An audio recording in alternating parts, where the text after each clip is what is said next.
Quarterfinals workouts just got announced for 2023 CrossFit Games. This is Mayhem Athlete tips and tricks.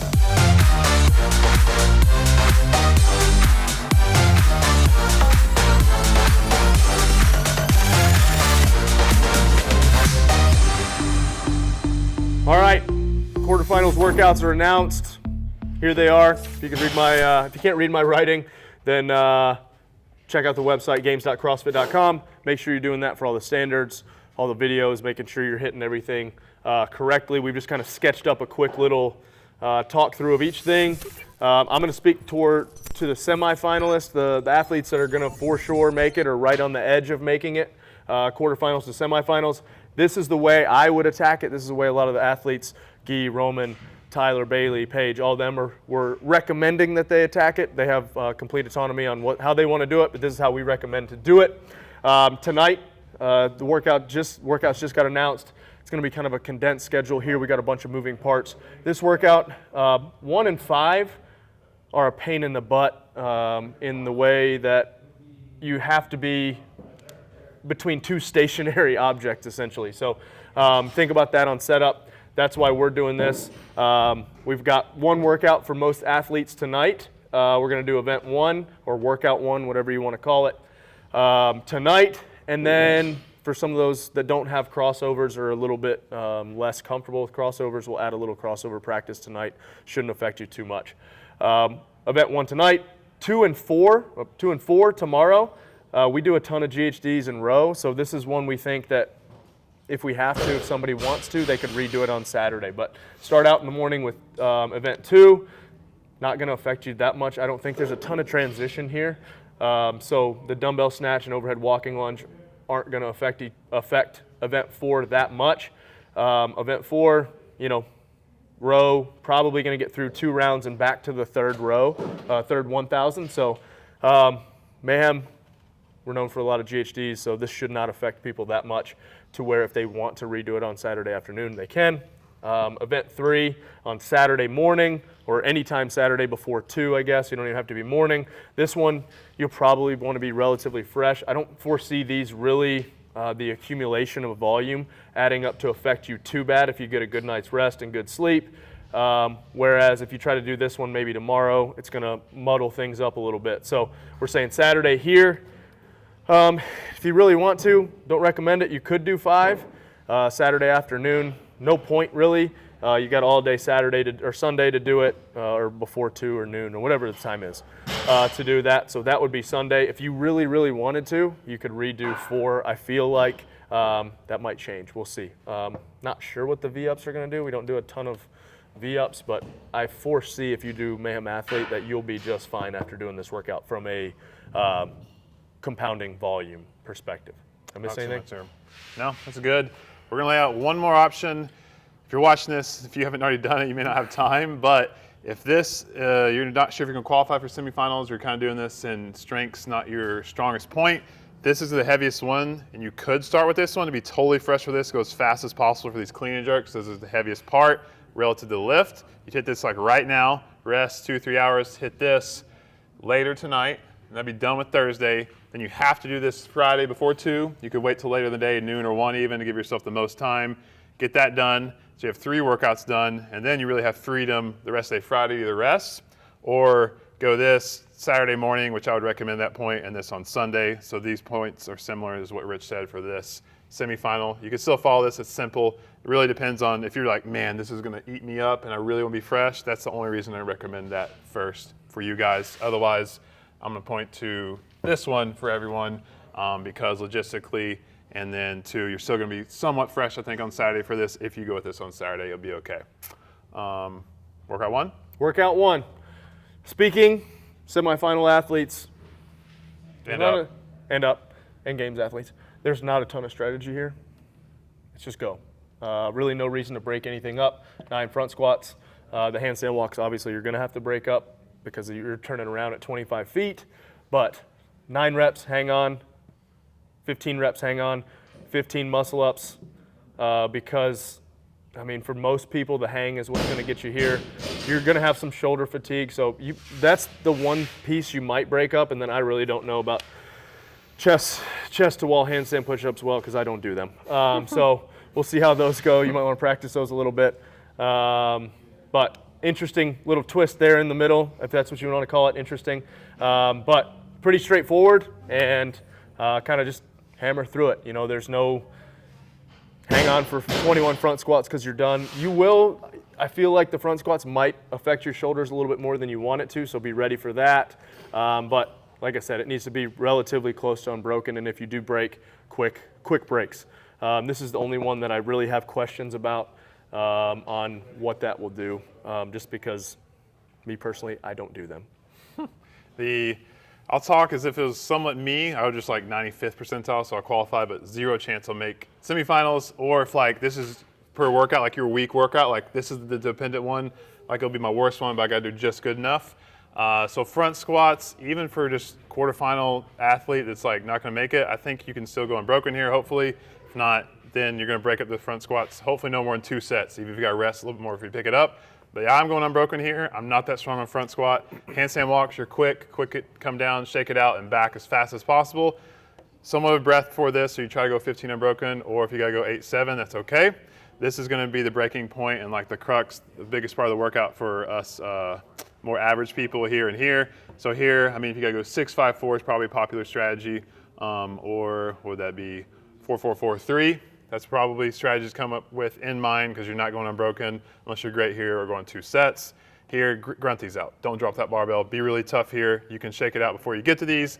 Practice these beforehand. It's going to depend on all the fatigue. I don't think you pace a ton through there. Like this is going to force you to pace somewhat, and shoulder fatigue by the time you get here is kind of going to be what's going to be. Like if you paced it too much, you're just going to be slower. Get super warm in this one, especially for the front squats beforehand. Good position. Open up your thoracic, wrists, shoulders, all that stuff will pay off through these 45 reps, really on all that. So manage these here and here is going to be the biggest thing. Even if you're not super strong athlete, like I can go unbroken here, that means a lot of you guys can go unbroken there too on the front squats, and then this and this, be smart. Workout 2. Event 2, workout 2, whatever you want to call it. 8 dumbbell snatch, 8 overhead walking lunge steps, 8 dumbbell snatches, 8 overhead walking lunges, and 40 crossovers. I need to look. I don't know if you're supposed to alternate arms or stay on the same arm when you dumbbell snatch. I put it right, so I think. Yep, I just wrote that. Oh, you put it right? Yeah. It just says with one arm and then says with one arm, one arm, one arm. So yeah, just be cognizant of that. You know, early rounds you might be able to go 8 straight into your overhead walking lunge. You might want to do 7. Set it down right before you do your 8th, and then do your walking lunge steps. Think about that as you're going through it. 12 minutes is pretty quick. Be smart about how you're doing your steps, making sure you're even on each leg. That way you're ending up back at your rope. Crossovers, here's the deal. I think if first 3 or 4 rounds, if you start missing some crossovers, stop. Stop for a second. Use that as a little bit of a warm up and then go at it again, because the whole workout I feel like is how smooth you can be on these crossovers. This will add up. The dumbbell snatch will add up. If you're stable overhead, you know, use the walking lunge as a little bit of a break. You know, you're going to have one arm that's better than the other, so think about maybe doing that one, the weaker arm first, so your stronger arm, you know, gets a little bit of a break after the crossover. So. Yeah, for sure. Use your best arm first. Use your best arm first, coming out of the crossovers. Man, I'm trying to do math in my head real quick. I think 8 and 8 would take about 30 seconds. Snatches plus the walking lunges, maybe 40. 40, maybe. 40, so like a round is going to be 2.5 minutes, 2 minutes. So I mean, so 6+ rounds is probably pretty good score. It's really tough to say off completely the top have no idea. Yeah, so we don't know. Assuming these are unbroken and smooth. If you start breaking here, like that's going to totally change the workout. Like you said, even me, like I'm going to go unbroken. I'm probably going to hang on through here. Like eventually I'm going to start breaking, but I'm not intentionally breaking early unless it's just really 7-1. Shake it out real quick. Yeah, maybe in round 1 or 2 I would. It totally depends on your overhead stability and mobility. Again, get super warm here. Good overhead position is going to completely change this workout with how quick you fatigue out. Use your good arm first. If you're going to break it, do what he said, 7-1. Don't drop it for the lunge steps until you're done with 8. Same thing for both sides. Really got to practice for here. We'll try to get a video out on this in there, hopefully. But this I will not be demoing that video. Yeah, I'm trying to think if we can get. We'll get someone out there for that. So, the only other thing on this, How many rounds you want, just divide that into 12 minutes. If you want 4 rounds, you got to go around every 3 minutes. Use that for your pacing. If you want 6 rounds, you're going every 2 minutes, and so on. Use that from round 1. Use that as your pacing guide. That's very simple. Work your way backwards into that. Good. Event 3. Ow. 5 rounds, essentially 5 rounds for time. You're going to do each round, you're going to have 5 burpee box jump overs, and then you're going to add a clean starting from 1 up to 5. Clean and jerk, sorry, clean and jerk. 275, 185. It's fast. This is the one sprint / heavy workout of the weekend. You're going to have to go, going to have to make it hurt, but you're going to have to be smart once you get to 3, 4, and 5, I think. 1 and 2, you're going to go pretty fast, and then it might slow down just a touch when you get to 3, 4, and 5. The cumulative volume of 15 clean and jerks at 275. Just be ready for that. Be smart. You're going to go through the first couple rounds really fast, and you're going to look at the clock, think you're in trouble, but try to hang on. No failed reps, so be smart on that. If you have to go to the squat clean, go to the squat clean. Have to go to the split jerk, go to the split jerk, but try to be fast. Yep, for sure. This one and this one thing and belt up. The weaker you are, the more you need to belt up. I belt up on all these. Strap it, yeah. Here, might as well. This is 25 reps. This is 15 reps. So if you can do 2, that's no problem with that. 2 to 3 of these on the minute. The way to think about it, you got 10 minutes. And here you're doing 1 or 2 clean and jerks on the minute. I feel like that's doable. You can probably finish this workout. Just make sure you're ready to pick up that bar. Get a good setup on this so you have time. If this is like within 90% of your 1RM, 80, 90, especially getting 95, you're gonna have to really set up, take your time. But that's what you gotta do from the beginning. Don't go to failure. If you're a big power athlete, you're just gonna grip it and rip it like me. That's gonna help your legs fatigue, but this gets heavy enough, you gotta start squat cleaning them. It's gonna distance out how long you're gonna be able to do these reps and the rest in between. So just be smooth here. Make sure you're ready to pick up the barbell when you're ready to pick it up and get as far as you can. Workout 4. Event 4, workout 4, AMRAP 20 minutes, 1,000-meter row, 50 GHDs, 500-meter row, 25 V-ups. So we do a lot of GHDs. We don't do a ton of V-ups, but I think you'll be just fine. I don't think they'll add too much, interference, obviously, but not terrible, not more than 25 more GHDs there would. So be smart on this first round probably especially. Don't go out way too hot. Be smooth on your first set of GHDs, first set of V-ups. That second round you can start to push or just try to keep the same pace you did on the first round. And then that third row is probably, most people will get back to that third row. I don't foresee, maybe somebody other than like Roman, finishing that third row in 20 minutes. But the separation, is these meters here on that for everyone regardless. If you're gonna break these up, then you're gonna start with like 25, 25, 13, 12. You can break up more than that if you need to, if you're just absolutely terrible, but really you're just getting back to work as fast as possible. It's simple. Way to think about pacing on this, I think you're gonna start around your 5K PR pace. Maybe like if you're a 150 PR pace here, you might come out like 149, 148. yeah, so for me, I'd probably start out 143, 144. Oh, really? Yeah, maybe like What's a your second PR? or two faster. I don't know. Any idea? Okay. I don't do He's PR. probably like 140. I don't do PRs anymore. Sure. That's true. So I mean a comfortable workout pace. So if I was to do 1K repeats with a minute rest, I would probably be around 143. So you just hold that. There you go. Hold Your 1K repeat pace is where you'd start. Maybe be able to go a little faster on the 500, just because it is shorter. Like a 142, 142, 143, but I might be just around the same pace, honestly. So, yeah. Yep. Good. And then get back to here and you sell out. Once you're back on this last row. Yeah. If you look at the clock and you have 2 minutes, you gotta sell your soul. Yep. If you have 3 minutes, you gotta sell your soul. If you have 4 minutes, you don't have to sell your soul as much. You're probably gonna win the workout. Yeah, probably. Event 5. Don't worry about any of this. It's all 9 rope climbs. That's what the whole workout is. Smooth on the deadlifts. Yeah, 21 deadlifts unbroken, should be unbroken. 21 chest to bar should be unbroken. 15 deadlifts at 275 unbroken. Bar muscle ups, maybe your grip's gonna be tired by this point. Maybe save a little, but I feel like you can kind of hang on and just slow down your reps more than anything. Like if you had to rest at the top a little. Rest at the top, whatever you got to do. Don't rest at the bottom like our friend Luke Parker decided to do in the middle of a workout the other day. That did not bode well. 9 deadlifts at 315. Honestly, the hardest part of this workout is the 15 deadlifts at 275.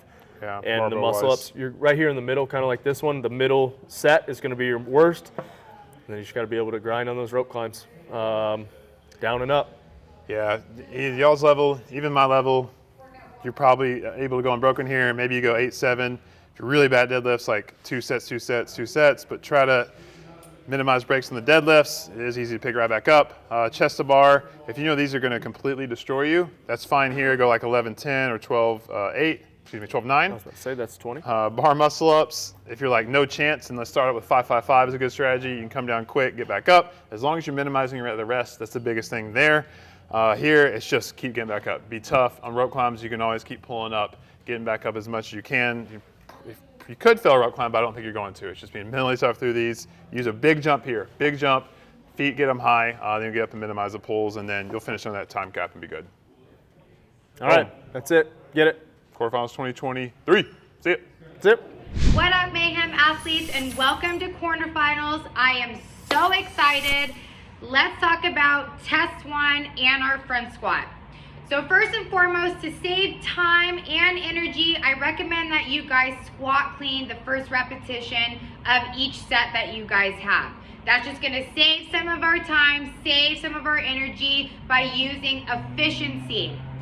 After that, we really want to focus on positioning of our torso, positioning of our elbows and hands on the barbell. The more we can maintain position and keep our torso upright, keep those hips sitting right in between our heels, the more we're going to be able to relax our arms and stay more relaxed in general for the remainder of the repetitions of that workout. If we're fighting our torso coming forward and we're putting a lot of weight and pressure on our arms because our butt's coming up first and we're having a lot of that weight coming down on our arms, we're just smoking and frying that upper body when we don't need to be, when we need to have that fresh for the other part of the workout. So really upright torso, keep it as vertical as possible, keep those elbows in good position, keep those arms relaxed, and that will set you up for success with the rest of the workout. All right, Mayhem Athletes, let's talk about test 3 with our burpee box jump overs and our clean and jerk.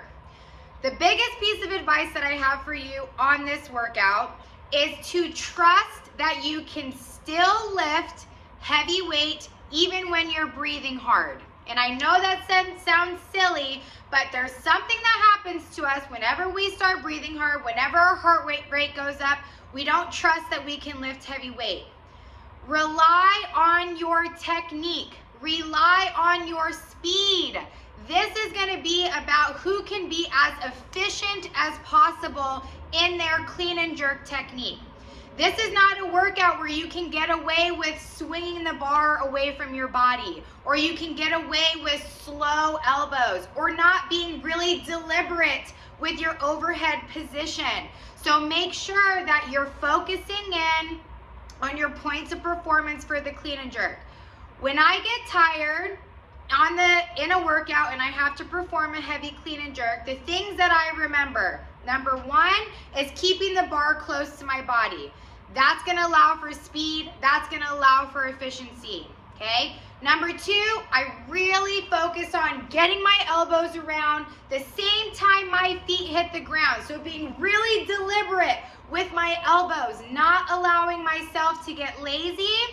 Okay, if I get lazy, the bar is gonna slide down and I have a way greater chance of missing it in front of me. So keeping it close, having deliberate elbows, and then on that jerk, I focus on remembering a strong leg drive, right? I cannot get lazy with that overhead. I gotta drive it up with my legs, and then I have to be so strong with my punch. Because the punch is the very last part of that movement, we tend to lose focus before that point, and then we're lazy on that overhead. Do not miss the clean and jerk because you were lazy with your punch. It's way too much work and effort to miss it that late in the game. So big drive, and then really make sure you're strong with your punch and you're punching into a nice stacked position. Not letting that barbell pull you out in front by driving it away from you. Good luck with that one. That's going to be a super fun one to watch. All right, Mayhem Athletes, let's talk about test number 5 and the deadlifts. My favorite thing to focus on when I'm deadlifting, there's 3 of them. Number 1, I focus on keeping my hands as loose as possible. My hands and my arms as loose as possible, which is going to be very important for this workout because it's going to be a little bit of a grippier workout. So if you can conserve that grip as much as possible by really locking in that mixed grip, it's going to save you later on in the workout. Number 2, I focus on my breathing, making sure that my breathing stays nice and relaxed and deliberate. I actually give a quick breath out at the same time that the bar touches the ground. When you give a quick breath out, when that bar touches the ground, when you need to be strongest of that part of that lift, is it really helps to engage your midline so you feel really strong when that barbell initially leaves the ground. The third thing that I think about is staying nice and balanced on my feet. I don't want to let that barbell pull me forward, and I don't want to be sitting super far back on the bar. I want to make sure that I'm balanced on my feet so that I can use my legs as I'm deadlifting. Yes, the deadlift is a great movement for strengthening our lower back, but there's a lot of legs that are involved as well. And you guys are Mayhem athletes, so your legs are really strong, so you gotta use them, okay? So nice relaxed grip in arms. Focus on that breathing, calm breathing, deliberate breathing, and then balance through your feet. This is the last test of quarterfinals, so get after it and have fun. All right, individual 1, you guys are going to do for the gymnastics portion. You have handstand walks, you have ring muscle-ups, and you have wall-facing handstand push-ups. For the handstand walk, I highly recommend you getting into a bent knee, but don't overextend the back. We need our back for those front squats. If you bend at the knee, that's gonna allow you guys to move through space easier because your lever is a little bit shorter. Also keep those hands when you're walking shoulder width. If you go outside your shoulder, it's a little more taxing.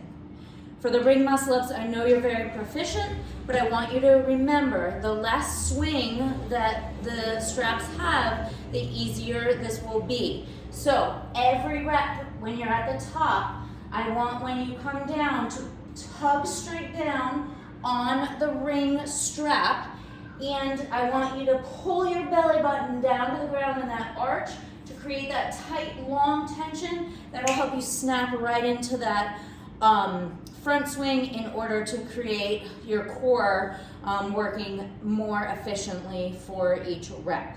Now, let's go to the wall-facing handstand push-ups. 10 inches is not a lot, but after we wall walk up, remember your toes have to be pointed, but your feet do not have to remain on the wall the whole time. So if you can get a little bit of a frog kip if that is faster for you. Just remember that you have to brace your core and squeeze your glutes and drive those fingers through the ground in order to prevent yourself from falling over if you're going to use that kipping method. If you're not going to use that kipping method and you have a lot of power still left in your shoulders, you have to remember as you're coming down to brace through your core in order to be the most efficient as you move through this very difficult and taxing skill. All right, individual workout number 4, GHD, and a new skill, the V-up. So let's go over the GHD first. You're gonna be coming off the rower, slightly taxed with your hips and legs. I want you to have a soft knee on the way down, and then I want you to straighten your knee, keep your back tight. That will help engage your core so you fly through space a little quicker, as opposed to being lazy. That might start to aggravate your back. So I like to get a little bit tighter in my core and my back straighter. That helps me. All right, next is the V-up. So you have to start with legs, hips, legs and shoulders on the ground. They have to come up at the same rate. Now, the standard is your feet have to be above your head. But if you just bring it up like this, you won't be able to touch your toe. So you have to come up to the tailbone and in order to reach that V-up. Now what I recommend is a slight knee bend, but if you bend your knees too much, your feet are gonna be too low. So you have to drive your toes up towards the ceiling, soft knee bend into your chest. And you'll find a rhythm getting up to your tailbone and finding that balance is truly key. Don't miss any reps on this. This is costly and you can do these very fast. Individual workout 3, we're going over the burpee box jumps over. So you're going to have a line that you have to straddle your body with. I recommend getting as close to the ground so you can splat. Stepping up is definitely gonna be get you closest to the box, and move sideways so when you step down, you're already facing the correct direction that you can then straddle the box. Again, step up with the opposite foot if you can remember, and that will help you move efficiently into the right position. Test 5, can we say grip burner? Every single one of these skills uses your grip. So at some point, you're going to have to get some sort of relief. So for the pull-up portion or the rig portion, I want you to be as efficient as possible. That means our kipping, butterfly kip for the chest bar has to be really, really efficient so we can kind of loosen our grip and be able to fly up a little bit more. That means drive your toes back long so you can almost like relieve your grip on each and every rep. That might help a lot. When you get to the bar muscle ups, if your grip is feeling good, remember you have 9 rope climbs and heavy deadlifts after that. So use that 15 reps wisely to your ability. When we get to the rope climbs, you are going to want to use your legs as much as possible. So first, big breath, jump as tall as you can. Excellent foot holding so you can really relax as you reach up the rope. Remember, reach as tall as possible before you start to wrap that leg again, because you want to minimize the amount of times you have to grip that rope. So good luck to you guys. Go crush it out there.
You're next to me, stuck in my head. When lights go off, you're everything that I could ever want.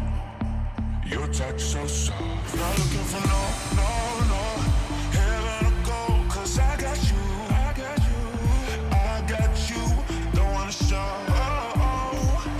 us off, but you're mine. All that I need. All right, guys, here we go. We're on warm-ups for all 5 quarterfinal workouts with AJ again, 931 Performance. We're not going to talk about cool down. We'll have cool downs in the Mayhem Athlete app if you want to look there. In general, we're just going to have you flush after each workout, 5 to 10 minutes minimum. Get the heart rate down, start to clear some of that waste and debris, and then like the front squat, free muscle workout, we're going to smash the quads, take care of our shoulders some, like that. It's very simple with that. Biggest things are that, staying hydrated, getting your nutrition in, same thing you usually do on training days, but up probably your carbohydrate intake, and then huge on sleep. You've got to get good sleep this weekend as much as possible. The more you can recover, the more you can do better on each workout versus what you do if you're not. So AJ's going to take over, do the warm-ups, and we'll get through it. All right, cool. So we're going to go event 1 here. Okay, so this is our squat, shoulder overhead position is going to be our main focus. So what I'm gonna have Jake start with, we're gonna go banded hip distraction with some internal, external rotation focus, okay? So we'll go band here. Jake's gonna go high up on the thigh. He's gonna step out, get tension on that band down into a lunge position. Then what he's gonna do is work that hip into some internal, external rotation, okay? Like I said, spend about 1 minute to 2 minutes here, open up each hip, make sure it's good to go. We always start as well, recommend crossover symmetry, hip halo to get some good activation into, okay? So part 2 of this, to get the shoulders, we're gonna go shoulder cars, okay? So some articular rotation here at the shoulder joint, open up and try to access every piece of range of motion that we have, okay? I'll do this. So this is the one where we're going straight up overhead. Once he comes up, flexion, now he's gonna internally rotate as he gets to the top of the rep. Yep, try to access all the range of motion that he has, and then he's back to neutral here. I go about 10 to 15 reps on each side, and you can do a couple sets of this, okay? Great. Go with Event that? 1. Yep. All right, that was event 1. Event 2, okay, so we've got some overhead position stuff that we need to work on. We've also got glutes, calves as well, okay? So what we're gonna start PVC thoracic rotation here, or sorry, thoracic extension, you're good? Yeah, so Jake, overhead position, body's in a good neutral position, core is tight, okay? Now he's gonna come up, he's gonna activate the scaps back here, try not to use a lot of this upper trap position, so pin them back, good, hold for a couple seconds, back down. We're gonna hit it, same thing, 10 to 20 reps here, and perfect, all right? So, next thing, hip airplane, okay? Jake's gonna be almost like he's doing a single leg RDL. He's gonna open up, good, get some external rotation of the hip. Now he's gonna drop this left hip down and get into some internal rotation here. So you should feel a good stretch on the opposite side. Do you want them this back leg down the whole time or up? So what you can do, you can go up if you've got very good balance. That's what I'm going to right? say. So we stay here. So you can stay there. You can also have it up, but you're on the rig holding on to something, Yeah, right? do that a lot. So you're here like this. So here, yep, gives them a little bit more to lean onto. And we're really focusing on the hip movement, opening up, making sure you're accessing all the range of motion that you have, okay? All right, event 2. Now event 3, okay? So we've got the squat and we've got burpee box jump overs. Pretty simple workout, okay? But what I wanna work on is getting our position primed for potentially catching that squat clean and having to go up overhead with it. So what I'm gonna have Jake do, he's gonna go plate in his hands, and what we're gonna do is just spend some time down in the bottom of the squat here. So look how he's opening the knees up, make sure he's pushing around, and he can lean side to side, try to get a little bit more motion out of there, drive that knee forward over the toe. If you have trouble in this position, you can elevate the heel up. That allows your chest to sit a little bit taller, okay? Good with that? All right, now we got some banded lat. We're gonna go a contract, relax. So what I like to do, you can go this position. If his left arm is in, I go left leg back behind you. Good. Now from here, what he's gonna do is contract this scap, keeping the arm straight, really trying to squeeze all the musculature down underneath that scap. So contract and relax. So he's gonna hit about 10 to 20 reps here, both sides. That's really good. I'm gonna throw one more in. I just thought of, AJ's right in all those, but if you're for sure gonna power them all, and you're just gonna grip and rip, then we're gonna add in some banded good mornings, which would be in the activation anyways in Mayhem Athlete app. So just this, really simple, but really about turning on the posterior chain if you're just really gonna power them all and you're confident in your pull. That's good. All right, so event 4, pretty simple workout here. Okay, we've got core and we've got some rowing, right? Yep. So what we want, make sure your quads are primed, ready to go. So you can do any of the things that we just talked about lower body wise. And then what I want to add in as well is a Spider-Man stretch with some rotation just to open up the core, open up the hips and the psoas, hip flexors on the opposite side here, okay? So Jake's gonna drive that left elbow down. Now he can get a good thoracic rotation in, reach up towards the ceiling. Good. Same thing, 10 to 20 reps each side here. Spend some time in these positions, get comfortable, okay? Open everything up. All right, event 5, last one, okay? So we've got some deadlifts and we've got different variations of gymnastics, right? So what I'm gonna have Jake do first, he's down here, we're gonna go cat-cows, okay? So what we're working on here, getting spinal motion, okay? Accessing all the range of motion in our spine that we have, spending time, don't rush through these. Feel every vertebrae start to open, and extend up. Perfect, just like that. Okay, last thing, just to open up a little bit of that lat and the external rotators of the shoulder to help out with that overhead position and all of our gymnastics. Jake's gonna let that PVC pipe fall on his shoulder, pull the bottom out here, work in external rotation, access as much motion as you have. He's gonna come back up to this 90-degree position, but keep tension here, so you're doing a contract, relax. So that's gonna allow you 5 seconds of a contraction, and then you're gonna hold that open. Should be able to access a little bit more motion from that. All right. Boom. That boy, it. AJ. Good Yes, stuff. sir. Get after it. Get warm. Heart rate super high. We'll have this activation primer stuff along with more specific warm-up. Mayhem Athlete app. Check it out. See you there.